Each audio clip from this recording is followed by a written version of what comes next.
so students in education. So I'm sure a lot of you have questions. Pardon? Sorry,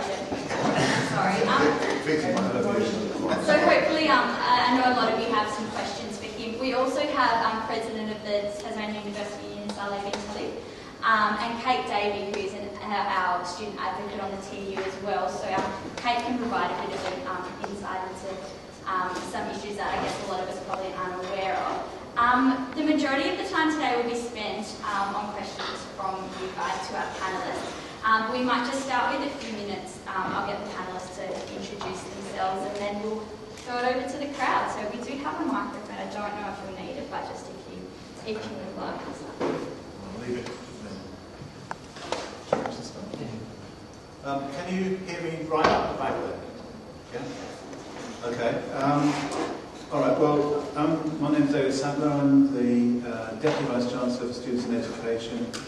And what that means in real life terms is that a lot of the areas that are covered by the incoming fee fall within my portfolio. So I'm responsible for aspects of the student services, for relationships with TUU, and we are working on a broader concept of the student experience. I'm going to tackle one question in my few opening remarks head on, and then maybe you'll come back to this question, which is why is there an amenities fee, and why has the university decided to charge it? Firstly, this is not a decision of UTAS in that straightforward, direct sense. It's an Australian Parliament question. And universities were given the choice to either charge or not charge. And we, in common, I think, with the vast majority of Australian unions have charged, or are about to charge. Some have charged for the full year in 2012. Some, like us, are not charging for a full year. And it essentially is a proposal to provide a significant increase in the kind of opportunities and facilities for students. And in that sense, it's really as good as the collective rather than the individual contribution. My name is Saleh, and I'm the President of Tasmania University Union. Can I first acknowledge Elise and her team for putting this event together, so thank you, EJ. So I, myself and Harry Rolfe represent the TUU, and actually Jonathan Jones, our General Manager, represent TUU on the negotiation committee with the SSAF committee, so that's my role. So I'm Kate Davey and I'm the student advocate, and I'm employed by the Tasmania University Union, and I have been in my role as full-time advocate since 2008. Many of you probably aren't aware that such a service exists, but there are three advocates throughout the state, one in Burnie, one in Launceston, and myself here in Hobart. And we deal with, I guess, a different side of university life, and that is one of welfare and one of advocacy. So student advocates assist by supplying emergency food passes to students with applications to the Safety Net Grant Scheme for financial assistance. But we also assist in many different ways when students are having difficulty at university. Sometimes it may be simple things like how to access forms and submit them, how to talk to your lecturer. Maybe you're a bit too shy or you don't know what to ask, and the advocates can help with that. We also help when things can go terribly wrong, and that perhaps is more formal processes with general and academic misconduct. We can assist students and support them through that whole process. Also student complaints.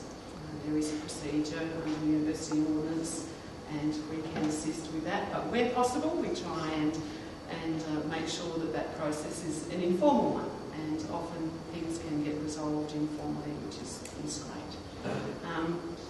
I guess if I can just say that I did put a few items on the submission that the TUU put in, and three of them, I guess, the most important was a financial counsellor for UTAS students, a counsellor who has experience with Centrelink, because I don't know how many students here are on Centrelink, but I think you probably are aware that sometimes it can be difficult to negotiate with Centrelink. They no longer have outreach sources, they no longer visit the campus, and the only way you can contact them is by staying on the telephone for ages or trying to negotiate their website. But I think students, particularly students who have just recently left home, do need assistance with budgeting, and I think if they also have some good information on how to save money, it would be really great. So I think a financial counsellor would be wonderful. I also would like to see free legal advice for students. In particular, legal advice that also encompasses student visas. Many of the processes I've just mentioned that involve international students have a flow-on effect, and that all of these processes affect student visas. So legal advice would be wonderful. And the other thing is to reintroduce advocacy for postgraduate students, because I see, and I have experienced an increase in concerns for postgrad students in particular. Their concerns are different to undergrad students. Things like intellectual property, supervision, progress, confirmation of candidature, all of these things are quite specific to postgrad students, and I do believe they need more support than what they get right now. So they're the three things I have on my wish list, and that's all I'd like to say. Thank you. We might open the floor for questions then.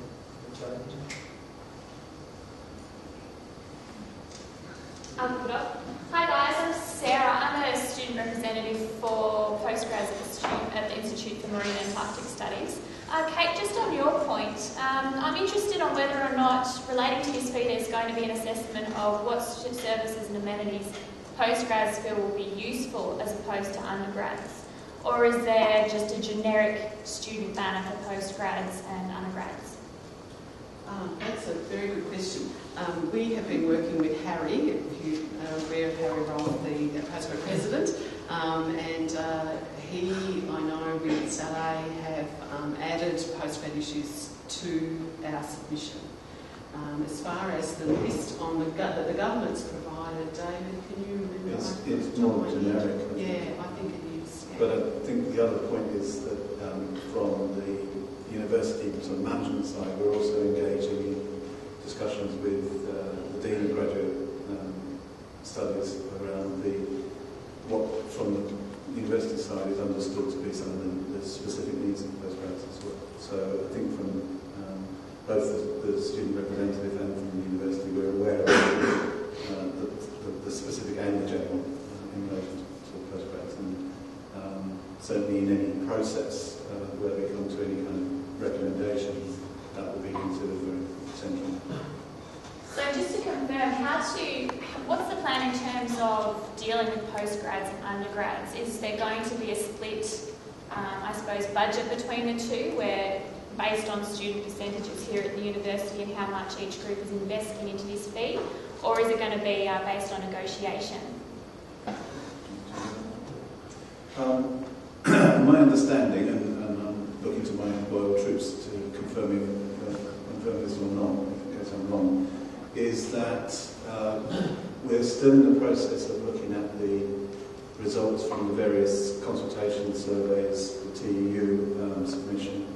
But at some point towards the end of this month, early next month, we will have a meeting which will include the postgraduate student representation and the University Dean of Graduate Studies, that will look within the context of everything that's come in with us collectively and make recommendations on exactly those kinds of things. So whether it's a kind of a separate stream or a kind of an integrated stream.